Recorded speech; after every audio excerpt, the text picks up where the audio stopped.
Hello friends, welcome to YouTube channel the Vedic Gurus. वैदिक गुरुज में हम आपको जेई मेंस की तैयारी करवा रहे हैं 2026 की, जिसके लिए सबसे इंपॉर्टेंट चीज़ पीवाईक्यूज प्रीवियस ईयर्स क्वेश्चंस होते हैं।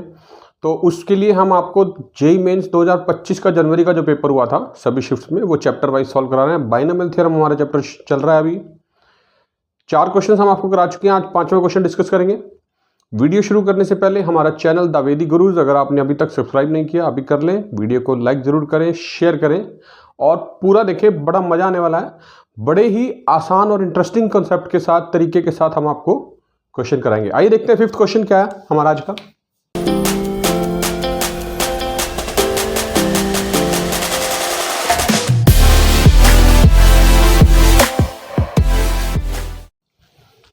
लिखा है, स्टेटमेंट देखिए, for some n not equal to 10। पहले से ही मेंशन कर दिया कि जो n है हमारे पास उसकी वैल्यू 10 नहीं हो सकती। अब बाइनोमियल थ्योरम में तो बात कर रहा है coefficients of 5th, 6th and 7th terms की।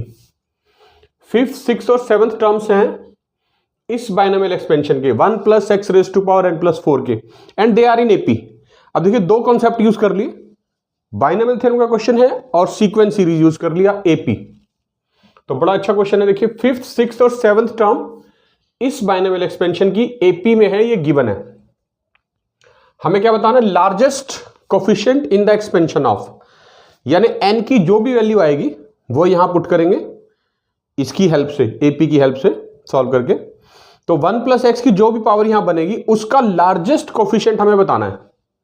4 ऑप्शन है, A20, B10, C35 और D70, कोई एक आने वाला है।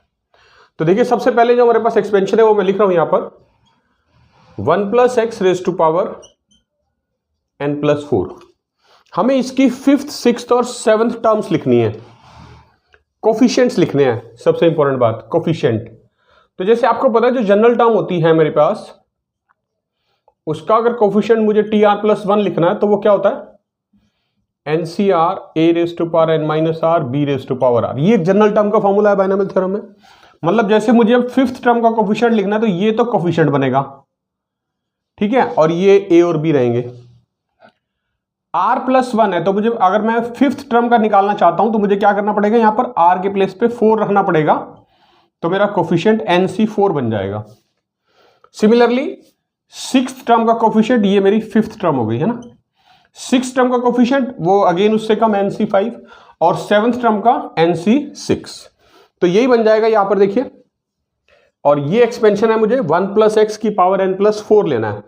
तो मतलब जो 5th टर्म रहेगी मेरी, कोफिशिएंट लिख सकते हैं आप यहां पर word, coefficient of 5th term T5 का कोफिशिएंट n प्लस 4 C4।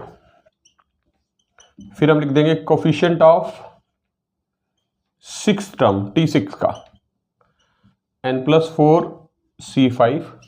और फिर हम लिख लेंगे कोफिशिएंट ऑफ 7th टर्म की बात कर रहा है, that is n plus 4 C6।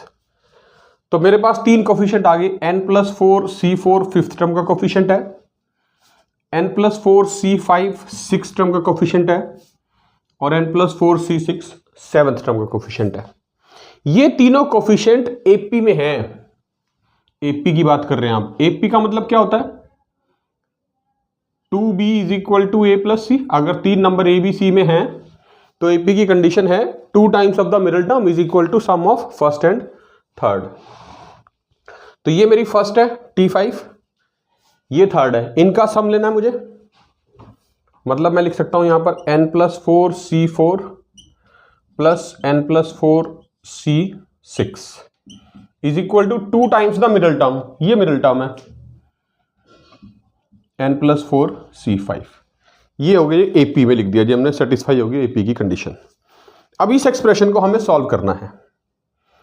n plus 4 C4 plus n plus 4 C6 is equal to 2 times n plus 4 C5।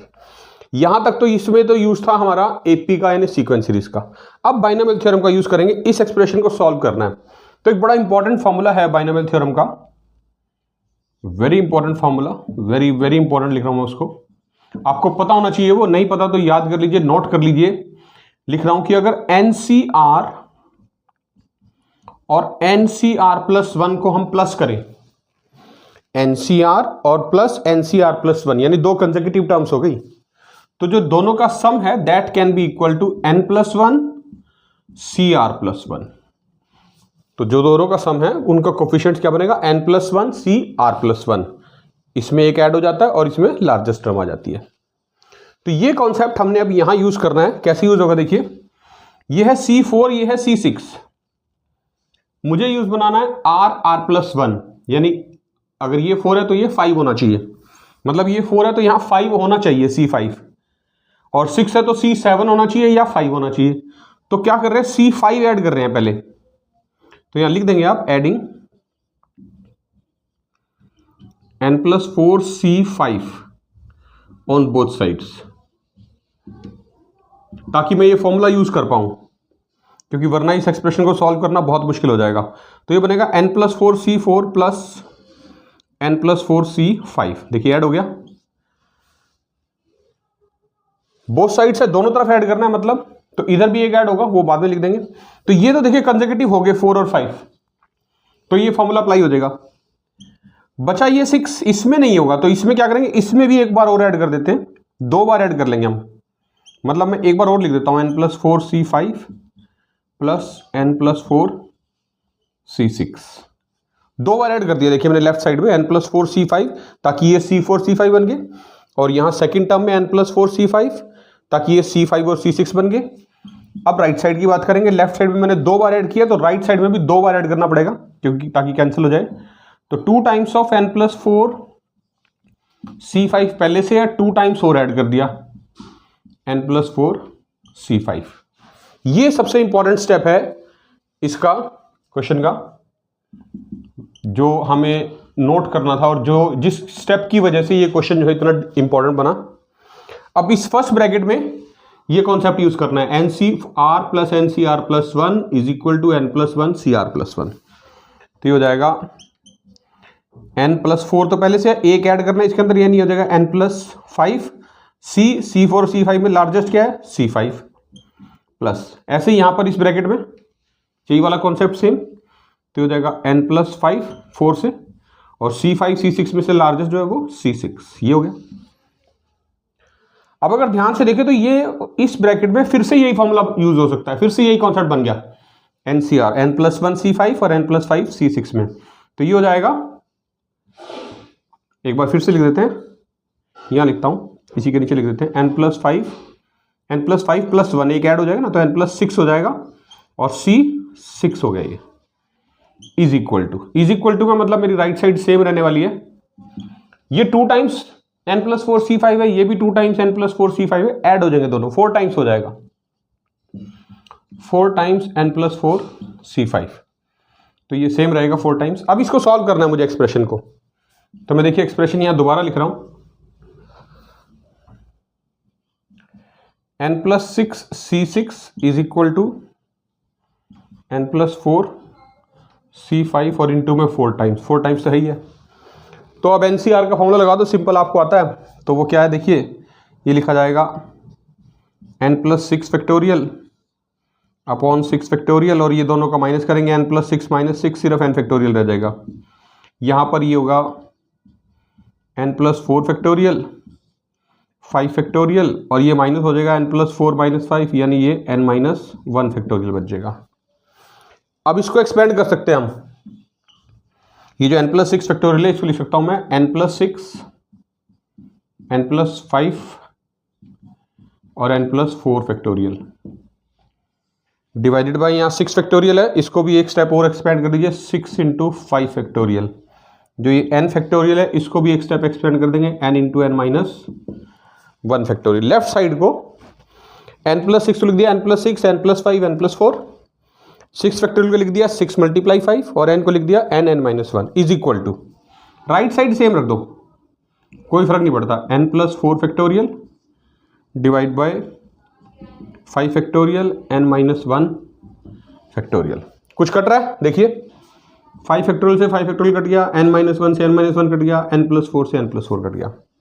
क्या बचा, जो बचा मैं यहां पर लिख रहा हूं, इसको मैं हटा देता हूँ यहाँ से, इस स्टेप की ज़रूरत नहीं है यहाँ पर, क्योंकि ये वाला जो स्टेप है इस ब्रैकेट से जो आया था वो मैंने यहाँ लिख दिया। वहाँ से बच रहा है मेरे पास n+6 into n+5 is equal to,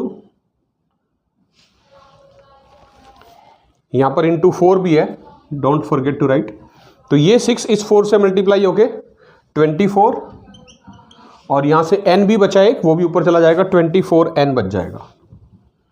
तो ये आ गया सॉल्व करके n² plus 11n plus 30 equal to 24n, और ये आ जाएगा n², ये 11n है, 24n है, इधर आके माइनस का 13n प्लस 30 इक्वल टू 0। ये मेरे पास क्वाड्रेटिक इक्वेशन आ गई जिसको सॉल्व करना है। n² minus 13n plus 30 equal to 0। Factorize कर देंगे, सिंपल क्वाड्रेटिक इक्वेशन हमें फैक्टराइज करनी आती है। क्या फैक्टर बनेंगे? इसके फैक्टर बनेंगे क्वाड्रेटिक इक्वेशन के n-3 और n-10 इक्वल टू 0।